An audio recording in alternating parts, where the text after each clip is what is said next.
Саламатсыңарбы? Звук, үн келатса бир кабар берип койгула. Бүгүн сабак өтпөйбүз. Олимпиадалар жөнүндө алдыбызда боло турган олимпиадалар жөнүндө маалымат берем. Кандай олимпиадалар бар? Международный кайсыларга катышсак болот, кантип катышса болот, качан болот, кайсы шаарда, кайсы жерде болот. Ошолор жөнүндө бир маалымат берейин деп чечтим. Сез звук келатса бир кабар берип койгула.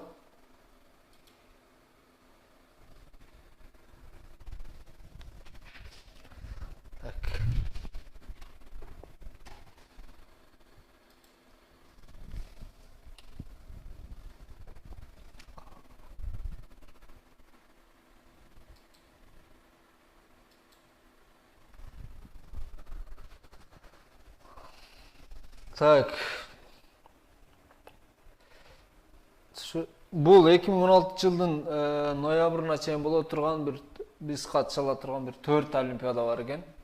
Международный же болбосо Кыргызстандын ичинде ошол сыяктуу. Эң жакында боло турган Славянскийдин уюштуруп аткан Техно Кубок Кыргызстан 2016 деген олимпиада болот экен. Бул жерде школьник окуучулар катышса болот. Кимдер катышса болот? Каалаган баары. Бул жөнүндө маалымат бере кетебиз. 30.04-30 апрелде. Андан кийин APO деген Asian Pacific Informatic Олимпиад.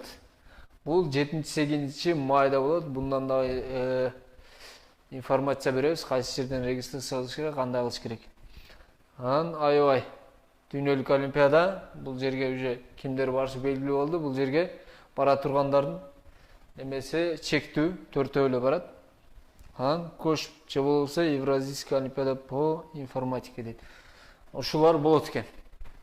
Булар жөнүндө аз маалымат бере кетели. Андан мурун республика 2015-2016да чыккан кыйын суроолор, көбү чыгара албаган суроолор, кайсы жерден алынган, разборлору кандай, кантип чыгарса болот, ошолор жөнүндө бир аз маалымат бар. Так. NWIRS North Western European Regional Contest 2014 дегенден А менен Г'нчи суроосун алып туруп, бул жерде үстүнкү линкте ошол суроолор бар. Адан баштап туруп 12 суроо. Ошолордун арасынан А менен Г экөөнү алып туруп, анан бул жерде слайдс ошол разборлор бар. Муну бассаңар ачылат. Мисалы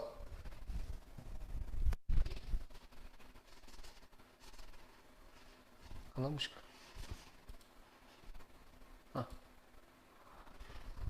Мисалы бассак А менен Г'нчи суроо. Бул слайдты сабак бүткөндөн жөнөтүп коюм, ушуларды алып карап чыгасыңар.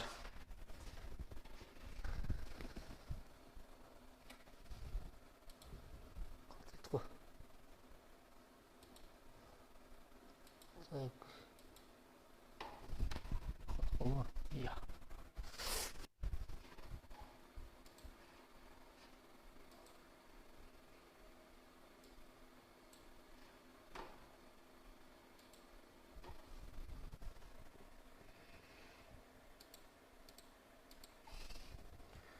Shift F5.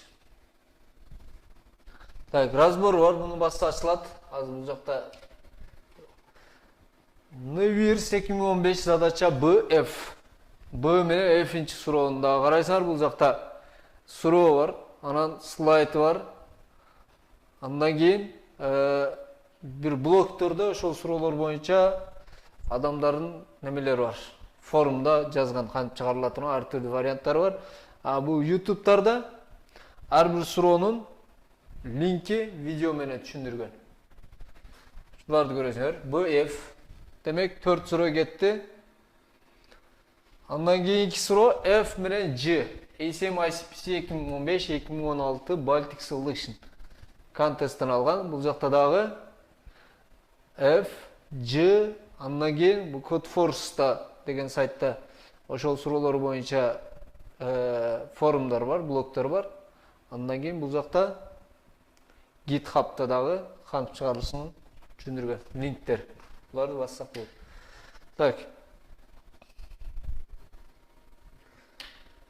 Так, эми Технокубок Кыргызстан 2016. Бул Olympic версия EduKG Technocup деген сайтта болот. Так, буга заявканы кайсы жерден Olympic версия EduKG Technocup регистр. Ушул жактан регистрацияга башвурсаңар болот. Андан кийин башвургандан кийин көрсөңөр болот. Так. Мына жерден Olymp KRSU EduKG сайтынан бул жакта Technocup деген бөлүмү бар. Бул жерде Кыргызстан так 30 марттан баштап 31 марттан баштап регистрация башталды дейт. Так 14 кайсы жерден неме кылабыз? Подать заявку дегенден заявка таштайбыз. Андан кийин список участник дегенде бuyakta заявка таштагандардын участниктерин катары чыгып калат. Силер таштагандан кийин бул жакка чыгыш керек, текшерип койсоңор. Өзүңөр каалагандар катыша болот. Буга каалагандар катыша берет. Бунун пробный тур 1, пробный тур 2 деген бар. Булар жөн эле текшерип көрөсүңөр. Системаны кантип жөнөтөт. А пробный тур качан башталат экен? 14 августта пробный тур. А пробный тур 2 15 августта, анан кийин отборочный тур. Отборочный турда интернеттен кире бересиңер. Ар бирин каалаган жерден кирсеңер болот. Бул жакта 16 апрелде болот. Отборочный турдан ким өтсө, анан кийин финальный турга катыша алат да. Финальный турга общий катышкандардын 45% өтөт экен. Мисалы 50 адам катышса, 50-нин 45% 22,5 адам өтүп калат. Ошентип катышса болот. Андан кийин бул эң акыркы туру, финальный туру 30 апрелде Бишкек шаарындагы КРСУ университетинде болот экен. Анын приздери бар экен. Биринчи местагы 10.000 сом, экинчи местагы 5.000, үчүнчү местагы 2,5 анан 4-төн 10го чейин ар бирине 1000 сомдон. Плюс бул жакта диплом берет экен. Ал диплом менен Кыргызстандагы жакшы университеттерге өтсөңөр болот экен. Же СНГдагы жакшы университетке өтсөңөр болот деп жазып коюптур.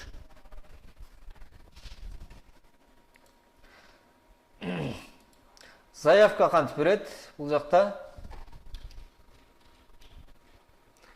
Мол жерин басып туруп эле мектебиңерди жазасыңар, мектебиңердин кыскартылган атын жазасыңар, классыңарды жазасыңар, анан мугалимиңерди, өзүңөрдүн атын, фамилияңарды, анан эмейл дегенге туура азыр колдонуп аткан эмейлиңер жазылат. Себеби Олимпиада башталбаардан мурун силерге пароль берет, ошол пароль менен киресиңер.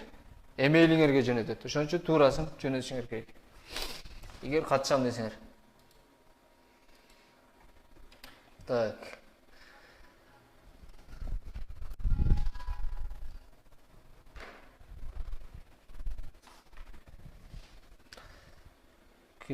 Олимпиадасы отборочный этап болот, анан заключительный приздер бар. АПИО, Азия Пасифик информатика олимпиада. Пасифик, Азия Пасифик, Азиатский олимпиада болуп калат. Азияда бүт мамлекеттер катышат. Буга онлайн катышат. Онлайн болот. Корея уюштурат. Бул жыл Корея 7-8 май 2016 жылда болот. Быйыл 7-8 майда болот. Болот, бирок алга чейин регистрациядан өтүш керек. 1 майга чейин регистрация өтүш керек. Аны кантип кыласыңар? Так. Сайтын ачып көрөлү. Линкти басканда сайт ачыш керек. Так, apio2016.org деген сайт турат. Азиян Пасифик. Буга каалагандар катыша берет. Ар бир мамлекеттен, мисалы, 50 киши катышса, канча киши катыша берет. Бирок ошол мамлекеттин эң жакшы 6 окуучусун алып алат да. Олимпиадага катышты деп. Калган 6дан ылдыйлар алынбайт. Ошентип отуруп бар жок мамлекеттин эң жакшы 6-өөлөрүн алат. Ошонун 50%-ине киргендерге медаль берилет. Ар түрдүү сертификат. Бул сертификаттар менен ар түрдүү жакшы университеттерге өтсөңөр боло берет. Каалагандар катышса болот. Катышыш үчүн регистрация кылыш керек. Competition деген жеринен. Register.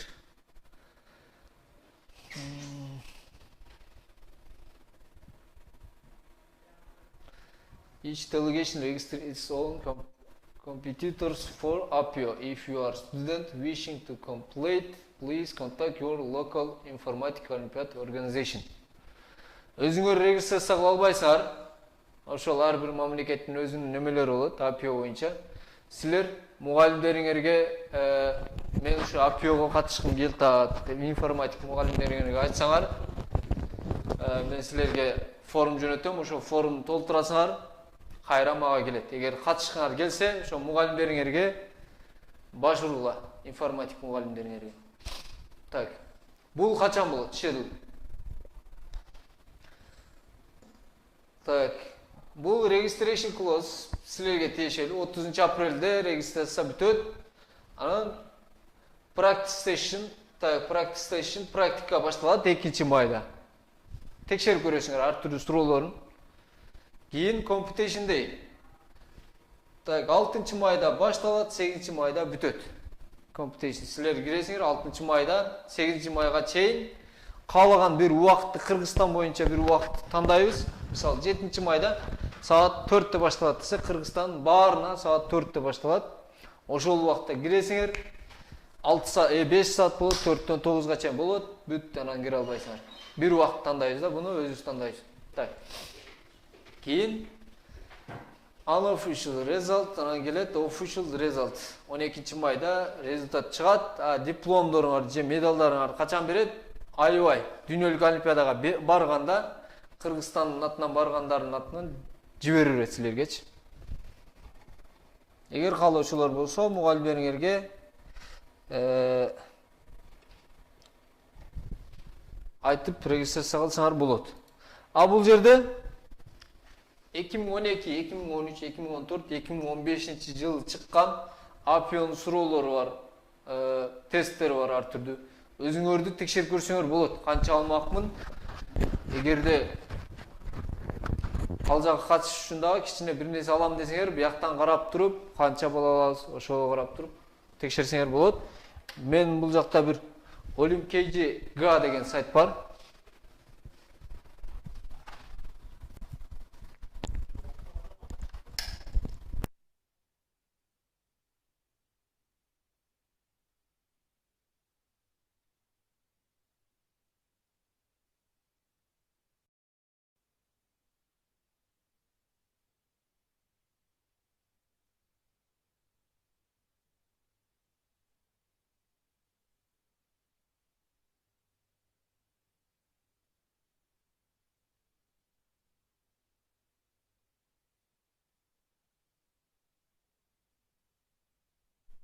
Баспадым бу Түркөновду.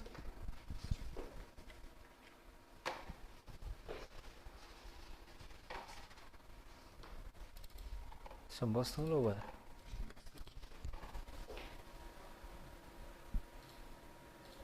Bittim böyle oldu. Kaçan bulup gitti? Bilmem oluyor var ondan şeyden fark ettim.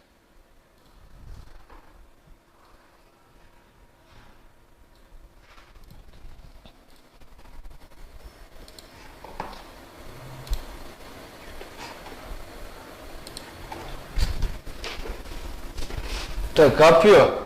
Мурунку APIO'дан чыккан суроолорду бияктардан көрсөк болот дедик. Asian Pacific Informatic Olympiad. Так. Анан былтыры чыккан 2015. 2015'te чыккан суроолорду анан кийин кантип чыгарылсын, чыгарып текшерип көрсөңөр болот. Olymkg деген сайт бар. Ошого кирип туруп интерфейс регистрация деп туруп APIO 2015 деген суроолорун киргизип койгом. Бул жактан жаңы user ачып туруп create new account же болбосо user болгон болсо бияктан кирсеңер болот. Мисалы мен өзüm userмен кирип көрөйүн. İcaç.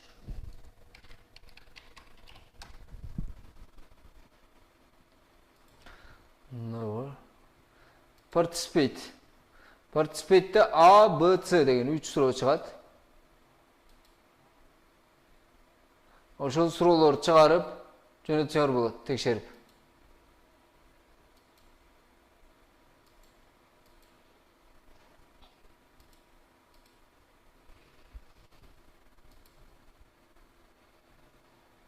Apio 2015.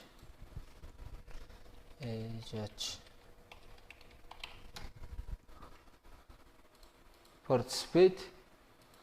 A'ga PDF суроолор PDF боюнча турат. Apio 2015 биякта окуп, анан кийин ошол суроону тандап submission'ге киресиңер. A'га кирип туруп, тандап туруп жөнөтсөңөр болот. Баарынча.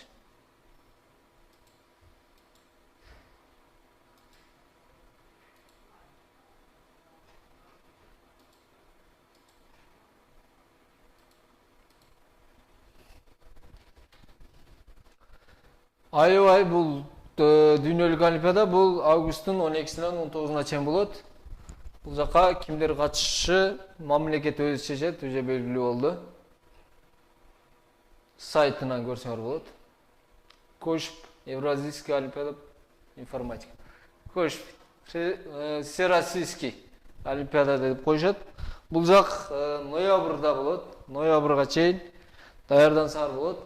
Бунун сайты бул жерде бар. Былтыркы чыккан суроолорду көрсөңөр болот. Разборлор менен ал жерде Кошп архив олимпиада мисалы 2014-2015. Бул жакта 2 тур болот. Биринчи интернет тур болот. Интернет турдан өткөндөн кийин очный тур болот. Очный туру 5 шаарда болот. 5 шаарда, кайсы шаарларда болот? Так, Кошп Санкт-Петербург, Барнаул, Алматы, Ташкент, Тбилиси. А биздикилер көбүнчө Алматыга барат, жакын болгон үчүн. Бул жактан дагы жакшы дипломдорду берет, медалдар дагы берет. Евразийский деп туруп Казакстан, Тажикстан, Кыргызстандан келген командалардын мындай бөлөкчө бөлүп туруп, аларга дагы Евразийский деген башка дагы диплом берет. Бул жакка катышса болот. Бул көбүнчө эле декабрдын башында болот финал. А бирок ага чейин октябрда отборочный интернет туру болот. 2015-2016 мына мисалы отборочный интернет тур бул жактан катышсаңар болот. А бул жакка катыша тургандар дагы мен менен байланыссаңар болот. Кийин бирок сентябрда. Ошол бүгүн биз катыша ала турган олимпиадаларга кантип кирсек болот, ошол жөнүндө эле маалымат берейин дегем.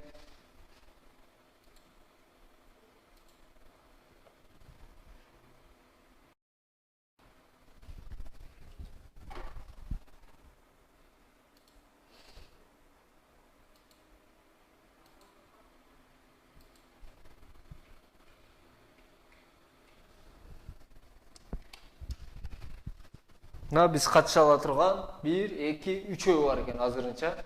Ушул 3-өөнө катышсаңар болот. Суроолор барбы?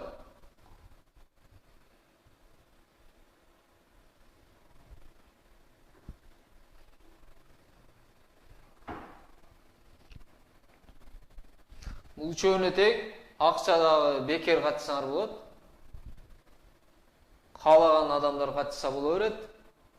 Интернет экөөндө биринчи интернет тур болот, анан интернет тургундан кийин очный болот. Интернет турдан өтсөңөр, барасыңар, APO болсо эң жакшы 6 алып коет Кыргызстан боюнча. Суроолор жок болсо, анда бүгүнкү сабак ушул болчу.